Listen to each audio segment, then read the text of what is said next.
안녕하세요. 오늘은 2020년 3월 26일 목요일 아침입니다. 성경 읽다 보면 눈에 확 들어오고 자연스럽게 멈추고 저절로 묵상이 되는 말씀이 있습니다. 그러나 어떤 구절은 쉽게 읽혀지지 않지만 오래 머물고 싶지 않은 말씀도 있습니다. 그래서 그냥 휙 통독하는 것으로 만족하게 됩니다. 오늘 우리가 나눌 말씀은 사무엘하 1장 17절부터 27절입니다. 저에게 이 말씀은 늘 통독의 대상으로 그냥 읽고 지나갔지 묵상해 보지 않은 말씀입니다. 그런데 1년 묵상표에 따라 읽으며 반강제로 묵상하게 되어 감사하네요. 왜냐하면 내가 좋아하는 말씀만을 읽고 묵상하는 신앙의 편식을 벗어나게 해줄 것 같기 때문입니다.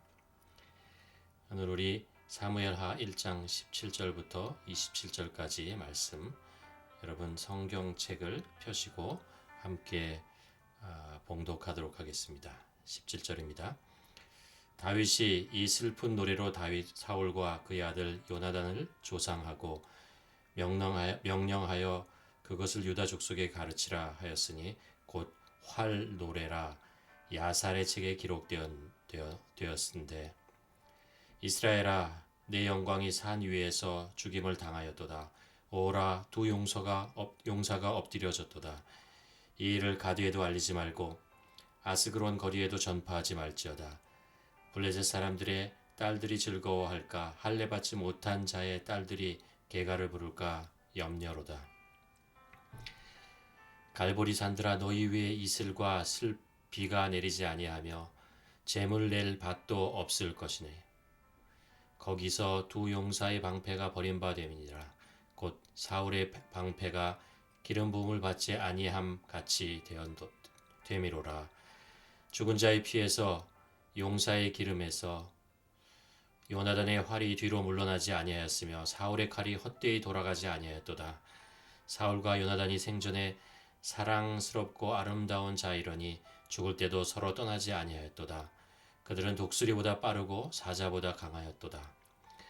이스라엘 딸들아 사울을 슬퍼하여 울지어다.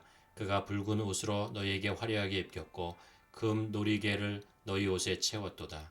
오라 두 용서가 전쟁 중에 엎드려졌도다. 요나단이 내 산에서 죽임을 당하였도다. 내 형 요나단이여 내가 그를 애통함은 그대는 내게 심히 아름다움이라. 그대가 나를 사랑함이 기이하여 여인의 사랑보다 더하였도다. 오라 두 용서가 엎드러졌으며 싸우는 무기가 망하였도다 하였더라. 활의 노래. 사울이 죽던 날 그의 아들 요나단과 함께 블레셋과의 전쟁에서 최후를 맞게 됩니다. 그리고 이 두 사람을 추모하는 노래를 만들어서 다윗은 백성들에게 가르쳐 부르게 합니다. 모든 나라가 이 두 사람의 죽음을 기억하기를 원했던 것입니다. 다윗은 이 노래의 제목을 활의 노래라고 정하죠. 사울과 요나단 그리고 다윗 사이에는 활에 대한 사연들이 있었습니다. 먼저 요나단이 전쟁에서 주로 사용하던 무기가 활이었습니다. 또 요나단은 자기 아버지 사울 왕이 다윗을 죽이려고 한다는 것을 알려주는 신호로 화살 셋을 쏘게 됩니다. 또 공교롭게도 사울을 죽게 한 것도 역시 블레셋 사람이 쏜 화살이었습니다.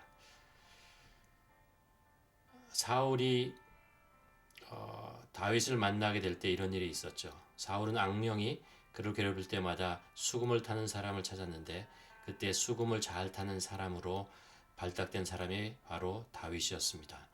수금은 활로 만든 악기입니다. 활은 이 세 사람의 운명을 은유적으로 표현하고 있는 것 같습니다. 활은 세 사람에게 있어서 만남의 계기였고 치열한 인생 전쟁통의 무기였고 또 삶의 마지막 심판이기도 했습니다. 이 예가를 통해서 다윗은 자기를 마지막 순간까지 죽이려 했던 사울이 이방인들에게 의해 조롱을 받게 되는 것을 염려했습니다. 그래서 20절에 이 일을 가드에게도 알리지 말며 아스그론 거리에도 전파하지 말지어다. 블레셋 사람들의 딸들이 즐거워할까 할례 받지 못한 자들의 딸들이 개가를 부를까 염려하도다. 또 사울과 그의 아들 요나단의 아버지와 아들의 관계를 아름답게 칭송합니다. 사울과 요나단이 생전에 사랑스럽고 아름다운 자이러니 죽을 때에도 서로 떠나지 아니할도다.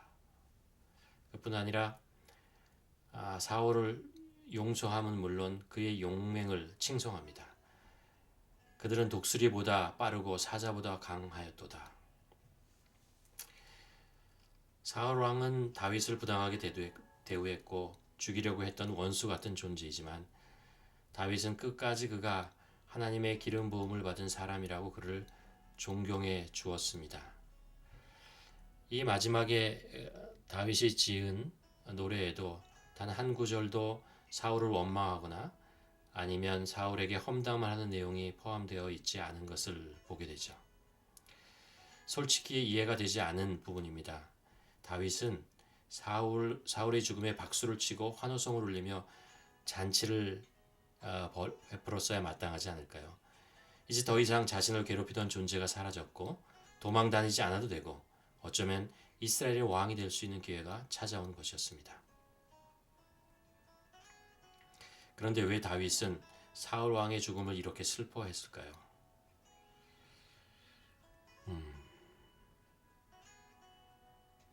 다윗은 어려서 목동이었습니다.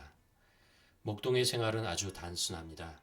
해가 뜨면 양떼를 몰고 들판으로 가서 풀을 먹이고 시냇가로 가서 물을 마시게 합니다. 그러다 맹수가 양떼를 공격하면 사력을 다해서 막아내야 합니다. 그리고 밤이 되면 때로 들판에 자면서 수많은 별들을 쳐다보며 밤을 지새게 됩니다. 그런데 이런 단순한 생활 속에서 다윗은 한 가지 진리를 깊이 깨닫게 됩니다. 인간의 운명이 하나님의 손에 달려 있다라는 것이죠. 눈을 들어 산을 보라. 나의 도움이 어디서 오는가? 전지지으신 나를 만드신 여호와에게로다. 다윗은 어려운 시간들을 보내면서 이 사실을 더욱더 분명하게 인정할 수밖에 없었습니다. 어쩌면 다윗은 사울을 보면서 인생이 무엇인지 배우고 깨달았던 것 같습니다. 하나님을 떠난 인간의 슬픈 인생을 사울에게서 봤던 것이죠. 파스칼은 이런 이야기를 한 적이 있습니다. 인간의 비참을 모르고 하나님을 알면 교만을 낳는다. 하나님을 모르고 인간의 비참을 알면 절망을 낳는다. 라고. 슬픔과 역경을 경험한 사람이 하나님을 바로 섬길 수 있다고 말합니다. 다윗은 사울에게서 인간의 절망을 보았고 하나님에게서 소망을 찾았던 사람이었습니다. 다윗은 사울의 인생에서 자신의 또 다른 모습을 보았던 것 아닐까요? 하나님께 사로잡히지 않았다면 나도 저렇게 되었을지 모른다. 하나님의 기름 부은 자의 은혜를 가볍게 여기면 평범한 인간보다 더 못한 운명이 되고 만다. 그러니 이 화려의 노래를 지은 다윗의 마음은 이 노랫말 뒤에 깔려있는 본심은 사울뿐 아니라 하나님을 잃어버린 인생을 향한 슬픈 노래처럼 들려집니다. 나이가 들면 사람의 몸과 마음이 늙게 됩니다. 눈이 어두워지고 기억력이 떨어지고 판단력과 순발력도 무뎌집니다. 육체의 여기저기가 삐걱거리고 통증과 약이 내 삶에 공존하며 필수가 되어버립니다. 그러면 사람들은 두 가지 반응을 나타냅니다. 어떤 사람은 두려움을 느끼고 절망하기 시작합니다. 그러면서 겉으로는 현실을 부정하려고 애를 씁니다. 그리고 통증을 없애려고 동분서주합니다. 노화를 멈춰보려는 것이죠.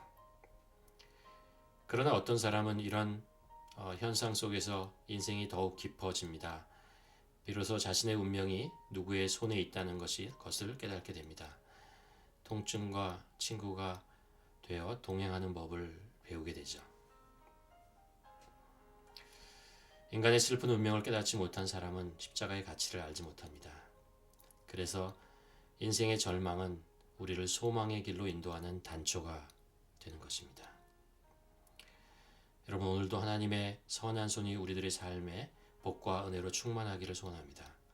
그리고 때로 겪게 되는 어려움이 우리를 더욱 그분의 품 안으로 깊이 인도하기를 축원합니다. 오늘 우리가 함께 생각해 볼 묵상 질문은 이겁니다. 나는 사울의 죽음을 두고 어떤 반응을 보일까? 내 주위에 나를 힘들게 했던 사람의 슬픈 결말을 이야기를 듣게 되면 나는 어떤 반응을 보이게 되는가? 혹시 그 안에서 나는 내 인생을 보게 되지 않은가? 여러분 이 말씀을 한번 깊이 묵상해 보며 잠깐 고개를 숙여 보겠습니다.